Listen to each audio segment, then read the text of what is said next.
Thank you for tuning in to the best parenting show on the internet, Post Daily Dose. It's the Post. It's the Post. It's the Post. The Post Daily Dose. It's the Post. It's the Post. It's the Post. The Post Daily Dose. It's the Post. It's the Post. Hey guys, this is Kristi, Saul, the co-founder of the Post+Institute, coming at you live straight out of church on this beautiful Sunday here in Claremore, America. And man, I'm telling you, it is a beautiful day, and I have had an amazing weekend. We've been preparing for some incredible changes and updates on our house. Marley and I have been, and so part of that has meant needing to clean out a whole bunch of stuff. So we gifted. It was her decision just to gift. Most of it was her stuff. And so we've just been gifting and gifting and gifting. And I've got to meet some incredible, amazing people in my community. It's been a lot of fun, but it's also been kind of tiring. But I just wanted to come at you for a little bit today, straight out of church, to share something that just came to me. So we've been learning about worship, and worship being a position of our heart, not having to do anything with a place, and also the connection between worship and obedience. So that's been really cool. And at the end of today's message, there was just this one little statement, and it was something along the lines of, God doesn't quit loving us when we're floundering. God doesn't quit loving us just because we're not like turning out the way God thought we were going to turn out. In fact, think about that. Let's just take that back to the whole Adam and Eve story. And hey, Ashley, it's good to see you, my dear.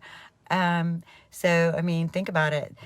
According to the story, God created Adam and Eve and placed them in the garden. And, within a matter of days, they fell.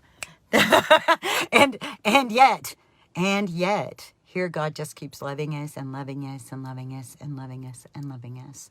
And so this is a message for parents and for all of us.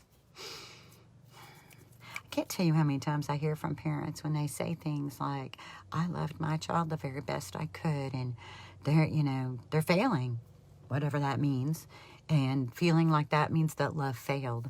And what I feel like saying, but I usually don't, is you're missing it. Like, you're missing it. You're missing it if that's the lens that you're seeing love through. If you see love through a lens that says it fails because somebody's not turning out the way you thought they would be if you loved them, you see the error. Do you see the error in the thinking? Everything is then being based on an outcome. And it's also getting very focused on ourselves, our humanness, as opposed to just allowing God to flow through us and to be an instrument of the most divine love. So there's a lot of time for turning out. Let's remember that. Like Mimi says in the foreword of From Fear to Love, as long as God gives us air to breathe, there's hope.